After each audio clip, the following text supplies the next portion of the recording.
In Vijayawada East constituency, Home Minister Anita distributed pensions to beneficiaries. She mentioned that MLA Gadde Ram Mohan had also carried out pension distribution in the constituency.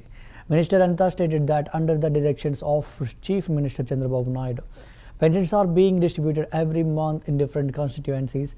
She emphasized that Andhra Pradesh is the state providing the highest number of pensions across the country. Highlighting the coalition government's priorities, she said that development and welfare are being given top importance, with the NDA's ultimate goal being the happiness of poor citizens. Later, in Ramalingeshwaram, the minister laid the foundation stone for a retaining wall. Speaking about Cyclone Ditwa, she noted that rains had occurred in some areas and district collectors had already been alerted. She assured that precautionary measures were taken to prevent any untoward incidents.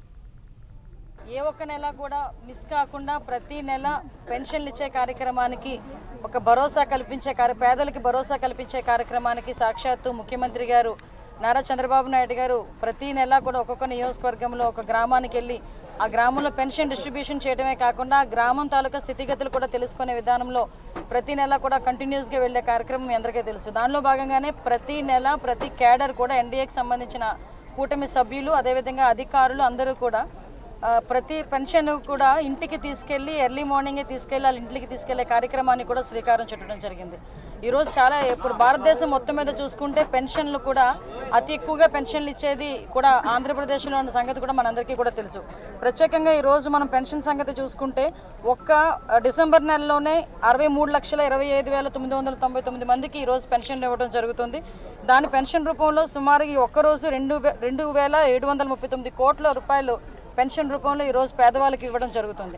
ఇందులోని మనకంటే 13% మన రాష్ట్ర జనాభాలో 13% ఈరోజు pension రూపంలో మనం అందరికీ కూడా ఇచ్చే పరిస్థితి ఉంటే అందులో 53% ఓన్లీ మహిళలే ఇంచుమించుగా మనకి ఎక్కువ మంది పెన్షన్లు తీసుకునే పరిస్థితి కూడా కనిపిస్తూ ఉంది.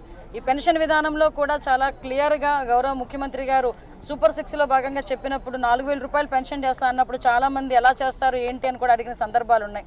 దాన్ని కూడా చేసి చూపిస్తానన్నట్టుగా ఎలక్షన్ గెలిచిన తర్వాత ఇచ్చే కాకుండా ఒక నెల ముందుగానే దాన్ని అనౌన్స్ చేసి మేము ఎన్డీఏ కూటమి వచ్చిన తర్వాత 2 నెలలది కలిపి ఇచ్చిన సందర్భం కూడా మీ అందరికీ కూడా గుర్తు చేయాలి.